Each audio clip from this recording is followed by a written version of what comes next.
Greetings, everyone. Welcome to another Chosen Lifeline for Men. My name is Walter Jennings. I'm your Chosen Life practitioner, where I have been called to challenge and change the motivation, mentality, and mettle of men. Today, I want to share with you 10 quick tips to cultivating a creative mindset. And having a creative mindset is a really important aspect of us being able to be successful in life, as it allows us the opportunity to adopt a myriad of different ways and methods to accomplish some of the things that we want to get done. As it relates to our methodology, we know that men sometimes can fall into the habit of being habitual and regimented and routine, and those things can ultimately lead us down a path when it comes to being very narrow when it comes to solutions and answers and ultimately success. And so adopting a creative mindset is very important in allowing us to broaden our perspective and looking at things from a myriad of different perspectives and ways that can hopefully allow us different ways for us to accomplish what it is that we need to do. So these are 10 quick tips in order to help cultivate a creative mindset. Tip number 1, commit to having a growth mindset.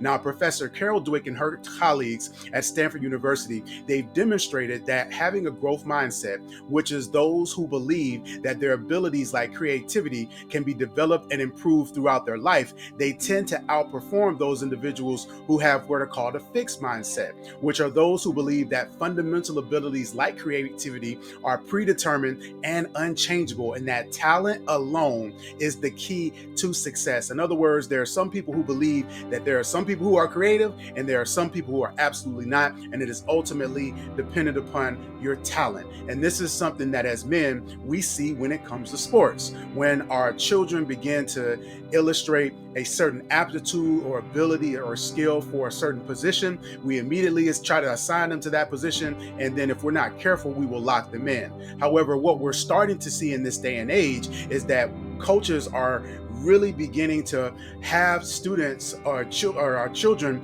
play both sides of the football. Rather than relegating a child to defense, maybe they'll play linebacker on defense, and then maybe we'll have them play fullback or tight end on offense. The goal is to really provide, again, this idea of expanding our mindset so that we're outside of the box when it comes to our growth mindset and exploring and cultivating those skills. And this isn't something that stops when we're younger. It has to be something that we continue to cultivate as we get older. Tip number 2, we want to invite surprise and wonder. So our habitual patterns of thought, they lead to expectations that are by definition habitual and not creative. And one of the simple keys to a creative mindset is to open our minds to the possibility of surprise and invite the unexpected. And I know that's something that can be very difficult for us to embrace surprise, but it is something that allows us to be prepared for anything. We know that when it comes to certain things in our lives, we try to prepare ourselves for any and everything. And so when we can limit those surprises or the unexpected, we try to. But this is saying to embrace those moments, embrace the surprises, and see it as an opportunity to have it as a wonder and to grow. Tip number 3, embrace playfulness, humor, and laughter. Now, I know this may sound a little immature and childish, but playfulness is a characteristic of all creative people in all walks of life. And so for those of you who are spiritual, right, the Bible, Jesus himself said that we are to be childlike, not childish, but childlike. And what are some of the characteristics when we think about children? Children, again, they have that wonder that we just spoke about. Children are always dreaming. They are nothing is off limit for them. Nothing is impossible. And as adults, we encourage that.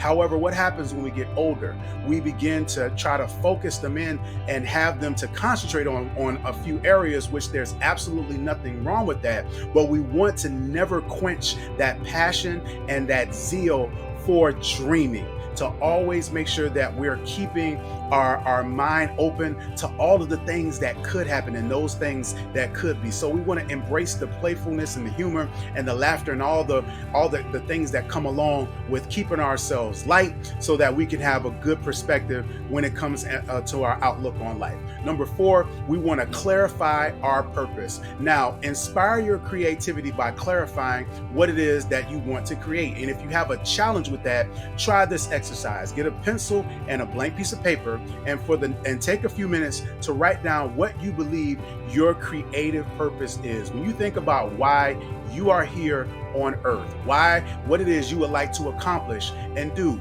write it down. If you have challenges with identifying that, think about your passions, your talents, your abilities, your skill set, the things that you're interested in.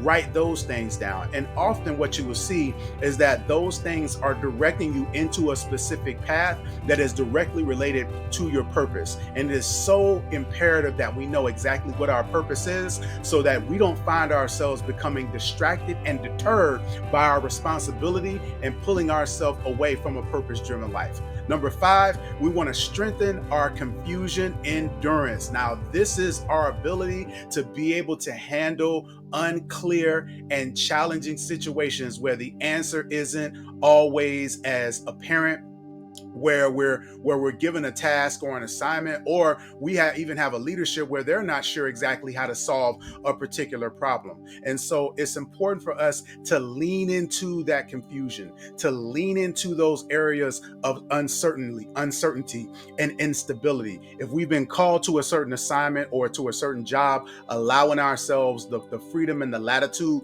to be able to say we don't know the answer, but we're willing to actually explore various options in order to figure out exactly what it is that we need to do in the route we need to go. Number 6, move beyond either or thinking or right and wrong thinking. The creative mindset, it reframes either or thinking and right or wrong thinking in order to stimulate productive thinking. For example, rather than asking questions like, is it better to be a planner or an improviser? Or what is more critical to organizational success, leadership or management? We want to rephrase those questions as, how can I discover the ideal relationship between planning and improvisation? What practical skills need to be cultivated in our organization or on our team to ensure the most productive balance between management and leadership? So notice that I'm not forced to choose a side. I'm not forced to decide between, is this better, is this good and this bad? Do I need to go this way? No, I'm actually looking intentionally for collaboration and harmonization between those two areas. So we want to move away from right or wrong thinking and become more collaborative to figure out how we can join our various processes and thoughts together. Number 7 is a very difficult one. We've heard it before and it's definitely disputed. Be it and believe it. Now, the Greek philosopher Aristotle explained that we acquire a particular trait and by acting in a particular way. In other words, we become ethical by acting ethically. We become brave by acting bravely. We become creative by acting creatively. In other words, we must adopt a certain moxie and an audacity when it comes to learning how to be more creative. And so a lot of people like to use the mantra, fake it till you make it. And I'm not necessarily one that's a proponent of that phrase, but when we think about it from a spiritual standpoint, the Bible talks about faith without works. What that means is that my actions have to line up with what I believe, or my actions have to line up with what exactly is I want or where I want to go. Number 8, be courageous and persevere. Now, the process of shifting out of a fixed mindset to embrace a creative one will, for a lot of people, it's going to generate a lot of anxiety, a lot of worry, a lot of concern. And we tend to think of being heroic as us doing something outwardly brave, where we save someone from a car accident, we pull some children out of a burning building. But the courage that it takes to make inner changes and to face anxiety is as equally as heroic. And so we have to see it as rescuing the creative sides of ourselves, which are being held hostage by our fixed mindset. And we must pull our dreams out of the burning building of regimented life and a fixed mentality. And we have to commit ourselves to a more creative life. Number 9, we have to appreciate beauty and natural wonders. This is taking the time to actually explore the earth, to really put our phones down and focus on what is around us. And when you take a look at some of the things in life, even if it's just a building, and thinking through everything that it took in order to help that, to make that particular product or thing come to pass and put in action. It is something that allows us again to dream, and it sparks the things and wakes up what's inside of us to really allow us to aspire for bigger things and to act more creatively. And lastly, we want to invoke our muse. How can you prepare yourself to function at the highest level of creativity? Combine audacity with humility. In any creative endeavor, begin by asking yourself the question, how can I promote inspiration and insight? When you get stuck or frustrated, ask for help. As you get closer to the end of your task, ask for guidance. Be bold and daring in the pursuit of excellence and in assistance. So this means not being too big to ask for help, but also make sure that you're continuing to pursue the biggest and best things that you want out of life.